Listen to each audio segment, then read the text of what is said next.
Welcome back, everybody, for part 4 of State of the Civs 2026. This series is definitely not exhausting to make, but for those who missed the first parts of the series or need a refresher, State of the Civs is a short series I do around the start of a new year, where we take a holistic look at all of the civilizations in AoE2 right now, assessing not just how balanced they are, but also how cohesive is their design.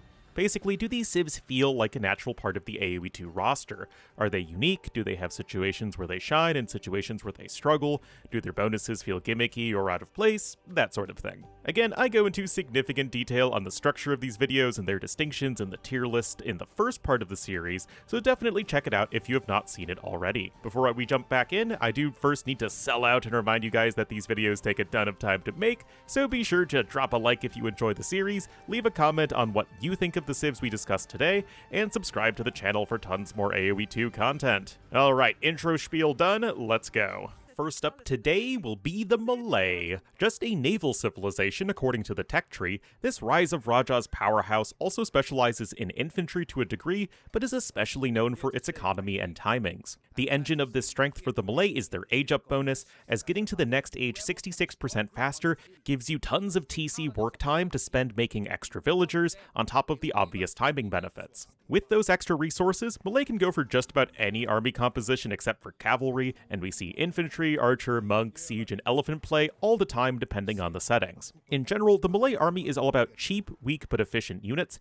highlighted by the Karambit warrior unique unit being basically half an infantry, and the battle elephants that possess a massive discount but miss even the Castle Age armor upgrade. The downside of this civ is that their units are not very mobile or population efficient, which can be real issues some of the time, but only if the Malay player has not already won the game by mid-Imperial Age. Because of this flexibility, Malay are a viable civ in basically every setting, and an S-tier choice on Arabia, Arena, hybrid maps, and water maps. Now, if you're thinking, hey Ornlu, doesn't that cover almost every main map archetype in AoE2? Well, dear viewer, you would be right. And this is the primary reason I placed the civ in almost there back in January of last year. At the time, the free infantry armor just felt like a step too far for the civ, boosting both their early game and timing potential, and it just made the civ a bit overbearing. In every tournament I casted last year, which was every S-tier tournament and most A-tier events, Malay were a common pick or ban, no matter if it was Warlords, Valhalla, Thalassocracy Cup, or King of the Desert. No civ should be that ubiquitous. Further compounding the issue, Malay received no changes throughout 2025 other than a rewording of their team bonus. So yeah, no reason to stop picking Malay. Therefore, for the 2026 tier list, I will actually be moving Malay down to something is off for purely balance reasons. I love the identity of the civ and the unique playstyle, and the age up bonus is one of my favorite designed eco bonuses in all of AoE2. It's all just over the top right now. Maybe nerfing the free armor upgrade would be enough, or maybe you actually need to tone down their faster age up boost. I'm not sure. It's not like Malay are an instant pick or ban in every tournament, but they are just always up there. Same thing with their other Raja's friends, the Khmer and Vietnamese. The slight difference with Malay is just the variety of maps. Khmer have at least a bit of a weakness on full closed maps, and Vietnamese are not exactly a top 5 pick on any one map, but Malay have a claim on open maps, closed maps, and water hybrid maps. Something needs to give with this civ, as much as I love their design. Next up today, we'll have us back to Africa with the Malians. This infantry civilization is indeed from the African Kingdom's expansion, although they are known for their strong early economy and flexible tech tree. Right out of the gate, Malians can make excellent use of their building wood discount, which is going to help you out in any strategy, and is especially useful for early aggression on water maps to get that first dock down quickly. The more efficient gold miners as well provide the civ with some extra fuel for any gold-intensive opening, helping out the civ's archer and infantry play in the feudal age. In Castle Age, Malians famously have the most complete tech tree of any civ, so you can reasonably go for basically anything that isn't a regional unit. Early Imperial Age is the famous weak point though for the Malians, as missing key upgrades like Bracer, Blast Furnace, and Halberdier make the civ's tech switches a bit awkward. They typically do have the tools they need to close out a game with Gebettos, tanky champions, Farimba cavalry, and gunpowder. It can just be a bit tricky to actually get there. Nevertheless, Malians are a potent choice on a number of settings, but will typically favor the more aggressive open maps as well as hybrid maps. Last year, Ornlu was a big fan of the Malians, but saw them as power creepers instead of power creepies, and put them in the almost there tier. I saw them as just a bit too powerful and flexible, although I loved their aggressive economic identity. They are kind of like Chinese, but more focused on the early game than mid to late game. I thought Geppettos were a bit too powerful as an early Castle Age and late game DPS unit, but that was as far as my desired changes went. Over the course of last year, Malians were a big fan of the infantry buffs, as the discount to swordsmen and the extra attack for champions helped that style of play in both the early and late game, but they were otherwise without any specific alterations. Therefore, I can now officially place Malians in the tier list for 2026, and can comfortably ask my last year self, what the heck were you thinking? Malians are totally fine, and place them in the complete tier without any direct changes. Yeah, maybe I just get more jaded every year with the new powerful civs and their gimmicks, but honestly, Malians are in a great spot right now. There is perhaps a world where nerfing the top civs would then make Malians a bit too good, but we have to look at the balance issues one step at a time in this game. Malians remain viable on any sort of Arabia-type map or hybrid map, but are not overbearing on any given setting. Their lack of great range unit play going into the late game is likely why they aren't as popular in the current meta, as well as the existence of more popular picks like the Fire Lancer civs. In a game with 50 and soon to be 53 civilizations, Malians always float to the top of my mind when I think of the best designed and balanced civs of all the post-AOC entries, and they deserve their flowers for that. Back to the Western Hemisphere for the last of the American civs, for now, the Mayans. And no, I refuse to call them the Maya. If they wanted that to be the name of the civ, they should have done it 25 years ago. Anyway, this archer civilization hails from Age of Conquerors, which was an expansion pack and not a DLC, as I erroneously stated in the last video. Mayans are about as tried and true as you can get for an archer civ, pretty much always being viable at the competitive level for the entirety of its history. This stems from their smooth early game, with cheap and efficient power units carrying you throughout the game.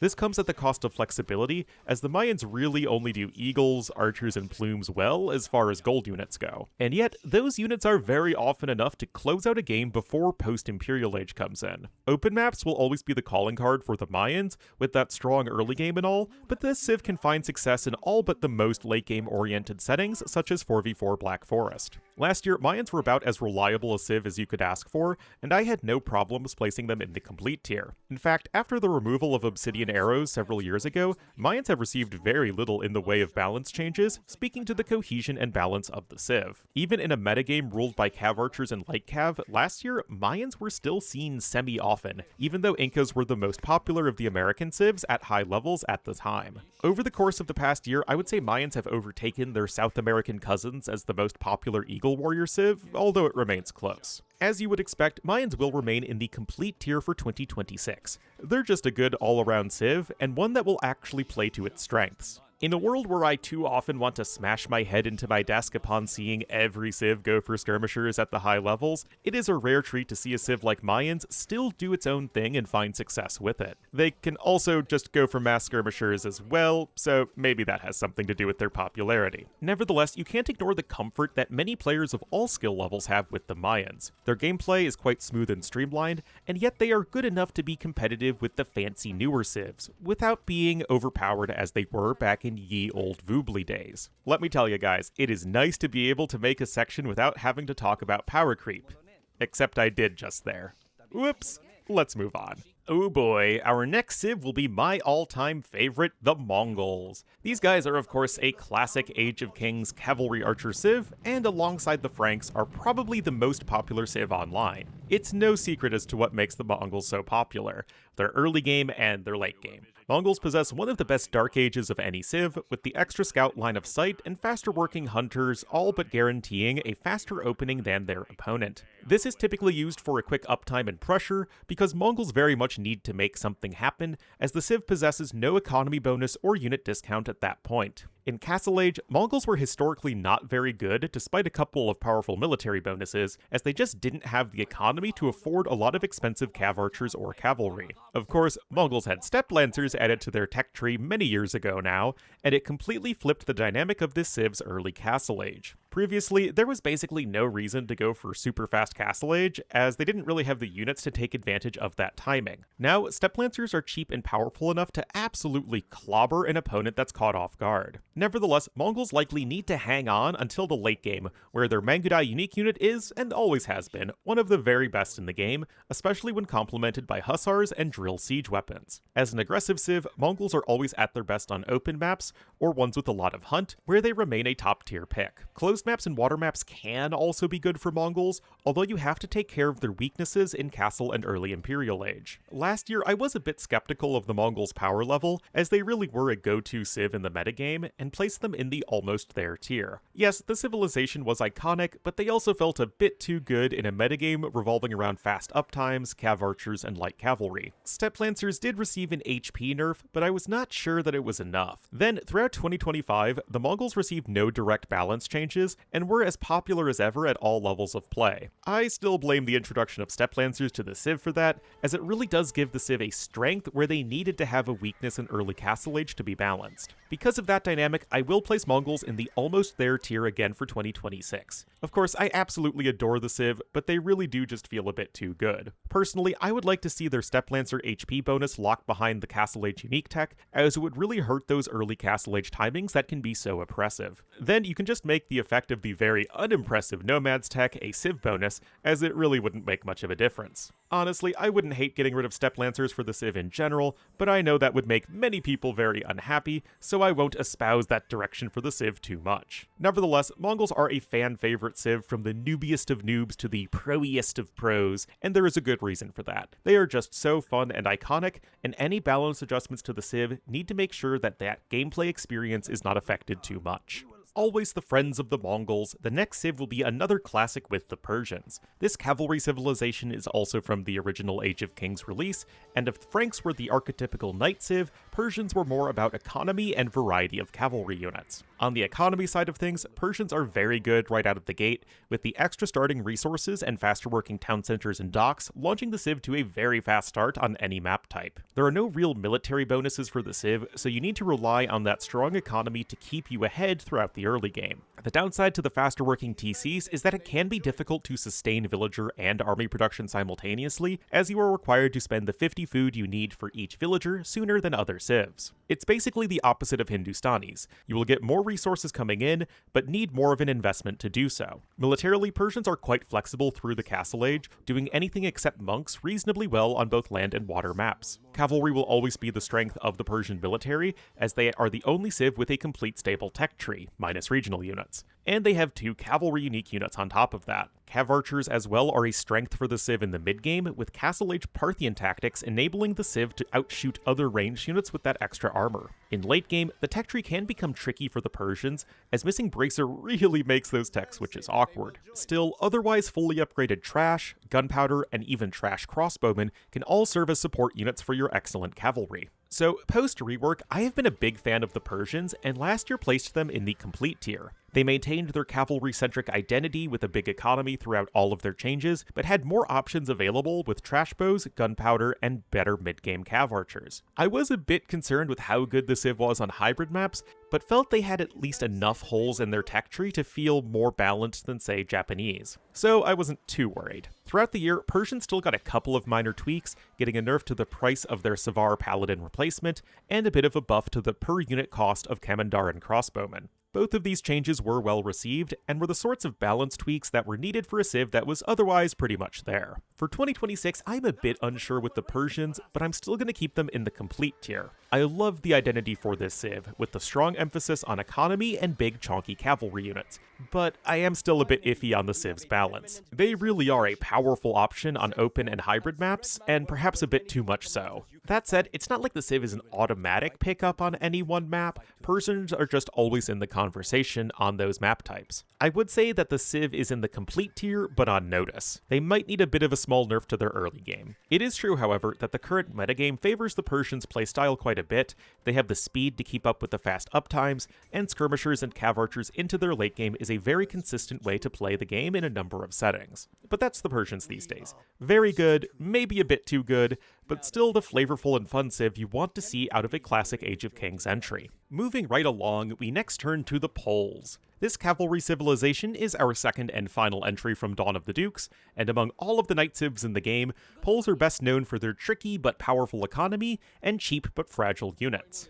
This civ is really all about the economy though, boasting two powerful bonuses. Building farms around their Folvark unique building will instantly give you 10% of that farm's maximum food into your stockpile. That is really powerful at all stages of the game, but makes early game defense paramount as you need to both engineer your base for your Folvarks and also defend those farms as they are going to be further away from your town center. Their other eco bonus is quite helpful, although less pronounced, with the stone miners slowly generating gold. Not only is this nice for just a bit of extra gold throughout the game, but it further reinforces the cost efficiency of the civ, as the Pole military does not need all that much gold to thrive. Speaking of which, the core units for this civ are the Scout Line and Knight Line, both of which can get deadly bonuses. Schlachta Privileges, which I somehow spelled correctly the first try when writing the script, makes your knights cost only 60 food and 30 gold, which, on top of your insane economy, creates one of the most spammable units in the game. Similarly, Pole Winged Hussars in the late game with their trample damage are arguably the single best trash unit in the game. Supporting the Pole Cavalry is a decent array of ranged units, their tanky Obuk unique unit,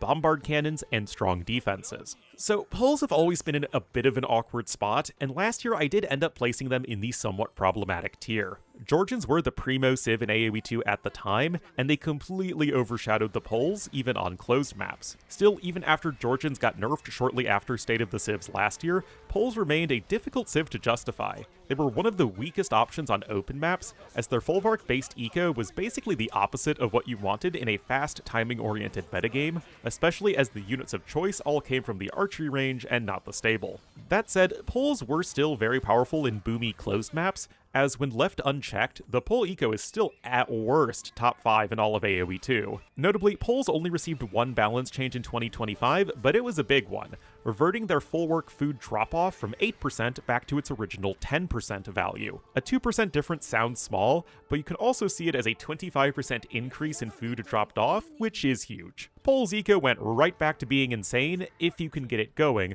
although the Civ still had issues actually getting it going in the first place. That brings us to 2026, where I will be keeping Poles in somewhat problematic.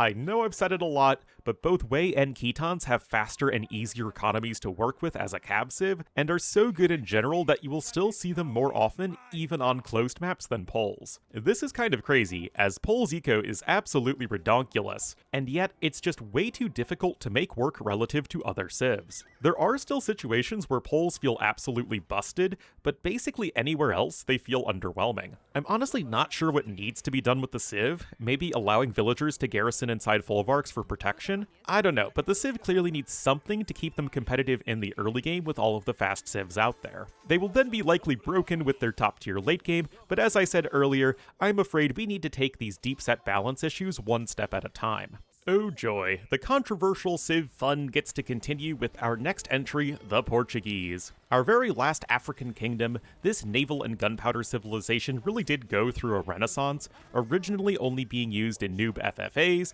to turning into one of the top overall civilizations at high levels on basically every setting. The hallmark of this civ is flexibility, with the universal gold discount and broad tech tree serving as the foundation of Portuguese strength in any setting. The forage bush bonus turned out to be essential for the civ, because although it's just 250 extra wood throughout the dark and early feudal age on standard settings, it patched up the one real hole the civ had, which was a weak early game. With the Portuguese able to keep up early on, the civ can reliably make it to Castle Age, where their gold discount shines on any map type. It's helpful for archers, cav archers, and knights on open maps, siege and monk pushes on closed maps, and for ships on water maps. The fact that Portuguese get most upgrades on most unit types really enables the civ to work on basically any settings. Organ guns are still the go-to power unit for the Portuguese, which can be tough to stop in early Castle Age, especially in combination with discounted redemption bunks, as well as en masse in post-Imperial Age, supported by discounted and accurate bombard cannons and halbs. Portuguese were really a civilization with no real weakness, and why I placed them as only the second major changes needed civ last year.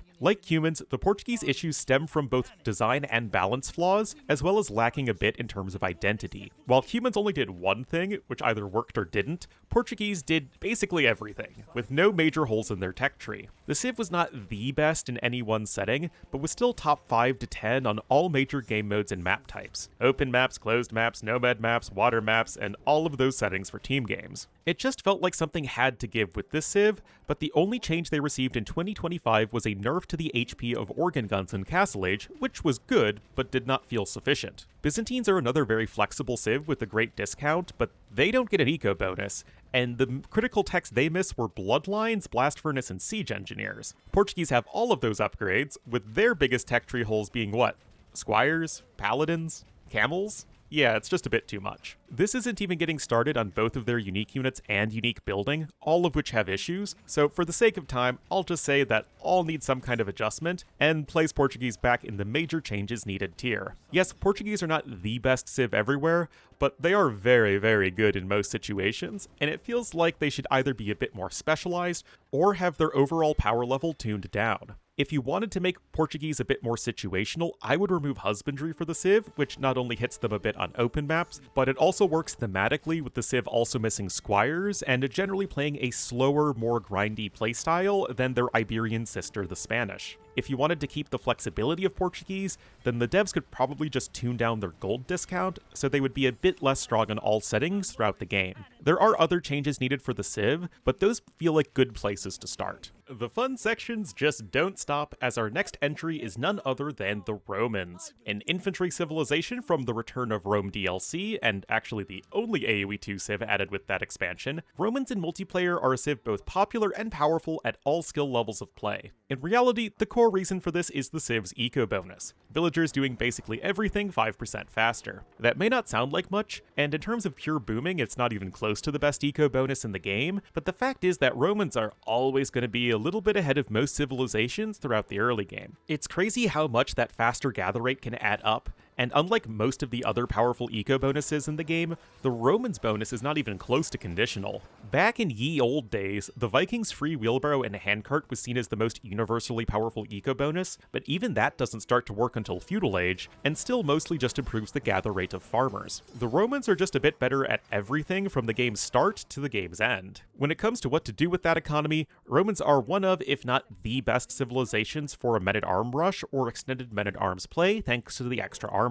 On any hyper-aggressive map, especially ones with shorefish in the middle, Romans will be one of the most powerful options. In the mid to late game, Romans are mostly a cavalry and scorpion civilization, as despite having legionaries and centurions, those units are just a bit too situational to see regular play. It's honestly a lot more convenient to spam fully upgraded cavaliers that train quickly and boast a charge attack than it is to get to legionaries and then aura buff them with centurions. Strong halbs and scorpions prove to be ideal support units, and that basically sets up the Romans quite well in most situations. So yeah, I had a lot of issues with the Romans last year, and also placed them in major changes needed. Note, this has nothing to do with Romans either belonging or not belonging in the AoE2 timeframe. That's a different video. This relegation has everything to do with how the Romans work as an AoE2 Civ. I will talk more about this in a minute, but to keep the formatting of these sections consistent, I'll first cover the Romans throughout 2025. Basically, they were a popular Civ, not just on those hyper-aggressive maps that I mentioned, but really on any kind of open map. The Civ is just fast and flexible on any setting where you can go after your opponent, and their units were all strong and straightforward. Funnily enough, as of making this series, the Red Bull Wololo Londinium ladder just finished up, and the Romans had over a 100% pick rate on the map Dune Springs across the top 100 finishers, meaning that Romans were played by at least one player every single game on that map, which is amusing. Now, Romans did receive some changes in 2025, first by losing the Arson upgrade to make up for the fact that you could research it in the feudal age and that men-at-arms were cheaper, and their Scorpion discount was decreased from -60% to -50%, although this was not updated in the tech tree. But even with those changes, in 2026, Romans will stay in major changes needed. At a basic level, the Romans do make sense. They are a big, expansive civ that grinds down their opponents with high-quality units. And that certainly feels Romans to me. It's just the actual bonuses and units. I get that the devs want to make Romans a noob-friendly civ because Romans themselves are so popular, but maybe we need to have their eco bonus either be less powerful or a bit more situational. The faster attacking Scorpion tech feels ripped off of Celts, and the extra armor armor for ships feels ripped off of Portuguese. Generic cavalry spam also dominates with this civ when they should be playing more towards infantry. This could be another case of a civ losing husbandry to fit that more ponderous identity. At the very least, committences should not apply to cavalier. But beyond that, Romans feel like a civilization that was never originally designed to be in regular multiplayer, because that was exactly the case. They have some fun toys for casual players, but the Romans as an idea and the Romans in practice feel like two different civs at the moment. Phew, the ranting can subside for a while with our second to last civ of the day, the Saracens. This iconic Age of Kings camel and naval civilization has always been a unique one, boasting a huge tech tree, but also missing heavy cavalry upgrades. Their market bonus is the core of the civ, as the much improved exchange rates are both powerful and a bit tricky to use in place of a more generic eco bonus. Basically, the Saracens market is the exact opposite of the Roman eco bonus. Still, the market can be used early on to get a food and wood advantage by selling gold and stone. It helps balance your economy in the mid-game when either attacking or booming, and it just flat out gives you more bang for your buck in the late game when the gold and stone prices shoot up. Militarily, Saracens are the original camel civ in AoE2, and yes, they do those super well via both their HP bonus and Mameluke unique unit, but the civ is just as much known for its flexibility. The civ can also do archers, cav archers, gunpowder, champions, monks, and siege weapons all very well, but with the notable tech tree holes of halberdier and cavalier preventing the civ from being too complete. Yes, I'm looking at you, Portuguese. Additionally, although the Saracen units are powerful, they are also expensive, which is especially painful when you lack a more concrete eco bonus. In terms of map preference, Saracens are in a great spot where you can make them work basically anywhere, but never feel the need to force pick them in any one situation. Unfortunately, Saracens still felt a bit too good overall, and last year I dropped them from complete to almost there. I really liked Saracens, and thought they were one of the best designed civs in the game, especially after they got the cheaper markets and tankier camels without needing zealotry. That said, their camels did feel a bit too good in the mid-game, where their extra HP just felt overbearing at 145 with bloodlines, and I thought that their Mamelukes were a bit too hard to counter after they lost the archer armor class, which meant they no longer took bonus damage from skirmishers. To their credit, the devs did nerf the Mameluke in a 2025 balance change, dropping their HP by 10, and then reducing some of the bonus damage they took. Basically, Mamelukes were a bit weaker to general damage, but the interactions with the counter units were unchanged. Like I said, in tournaments, Saracens were a pick 'em if you like 'em civ, which is basically the ideal spot for any civ. Nevertheless, for 2025, I will be keeping Saracens in the almost there tier for similar reasons to last year. Now, I really do mean almost there with this placement, as I feel the civ is just a couple of numbers tweaks away from complete. Qualitatively, Saracen camels and Mamelukes both feel a bit too strong right now that you don't need zealotry, and I would propose a couple of small nerfs to compensate. I would stagger the HP bonus for camels so it's not quite as good in Castle Age, but the same in Imperial Age, and I would make the Elite Mameluke upgrade more expensive. It is currently tied for the cheapest Elite upgrade in the game with Elite Composite Bowmen, and the difference in strength between those two units is honestly pretty comical. Elite Mamelukes are fine in terms of unit quality, but it should be a bit tougher to get there. Other than that, Saracens are great. Ugh. Of course, I have to end the day with a new controversial one with the shoe. Our first of the actual Three Kingdoms civilizations from the eponymous DLC. Like with Khitans and Jurchens, I will spend a bit more time on these guys, going through their bonuses and playstyle before placing them on the tier list. But before jumping into shoe themselves, I do need to say that I am not judging this civ based on whether or not they fit in AoE2 as a civ. Like with Romans. That is a whole different video topic. When it comes to State of the Civs, I am really just looking at how the civ works in the game itself, and I do my best to divorce my personal feelings for any civ with my actual analysis. Except for the AOC civs, because I love them all and I won't let anyone take that from me. So with that out of the way, let's get into the Shu. The Shu are the southwesternmost of the Three Kingdoms of 3rd century China, controlling the lush mountains and valleys of Sichuan province and the surrounding area. In the Romance of the Three Kingdoms / the AoE2 campaigns, they are also the protagonist faction, with Liu Bei being the true selfless hero of the people, guided by the wisdom of Zhuge Liang. In-game, each of the Three Kingdoms has a separate unit focus, just like the original Age of Kings Western European civs. Like Britain's, Shu are the archer civ of the bunch, with a secondary focus on siege weapons. In the early game, game, the Shu economy is helped out by their oft-nerfed lumberjack bonus, as those villagers slowly generate food in addition to wood. And yes, if you were paying attention, this is the exact same as the Athenian bonus in Chronicles. Regardless, this eco boost is just generally helpful in any strategy, and the Shu are one of the most smooth-feeling civs in the early game. In Feudal Age, Shu get a small boost in a 25% discount of fletching and padded archer armor, but without bloodlines or a more direct bonus to their soldiers, Shu probably want to skip extended early game fighting as much as possible. The Castle Age is where the Shu really start to shine, as the timing-oriented nature of archers in general means that the discount to the crossbowman upgrade, elite skirmisher, bodkin arrow, and even thumb ring are huge at allowing the Civ to apply pressure with those ranged units. Remember, you also have a smooth economy,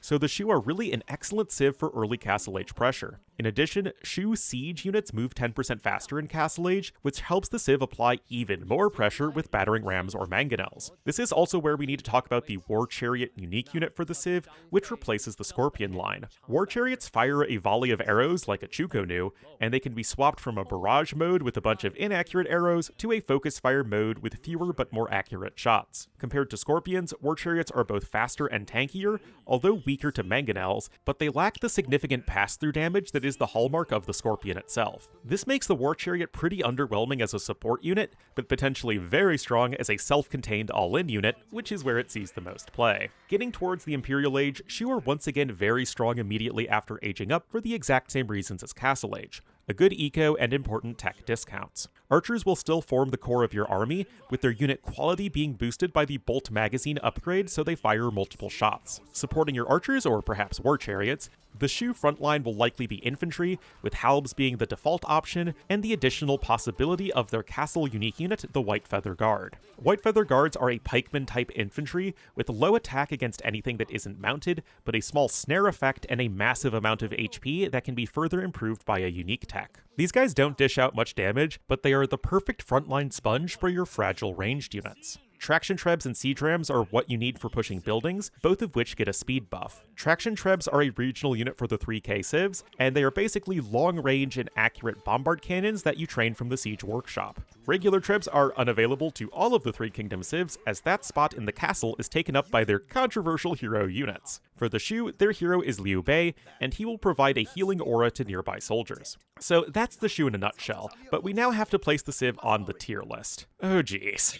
I honestly had no idea where I was going to place any of the Three Kingdom Civs until I wrote their individual sections, but now that I've laid out the Shu game plan and considered their bonuses, units, strengths, and weaknesses, I'm still going to put them in major changes needed. The Civ is not completely hopeless design-wise, but there need to be some pretty big overhauls to make them feel more like an AoE2 Civ. Just to get it out of the way, yes, heroes are silly, and I honestly believe that the devs made them bad intentionally because so many people would not like dealing with them. I guess I would rather have that than strong heroes, because they absolutely do not belong in regular play, but it also means that all of the 3K Civs miss regular Trebs. Traction Trebs are a very problematic unit in my opinion, as they can feel totally oppressive against basically everything in large numbers, but are also so helpless at actually trying to take down buildings. Honestly, just take away heroes and give the Civs regular Trebs, and then just adjust Traction Trebuchets from there. If Magyars can have both regular Hussars and Magyar Hussars,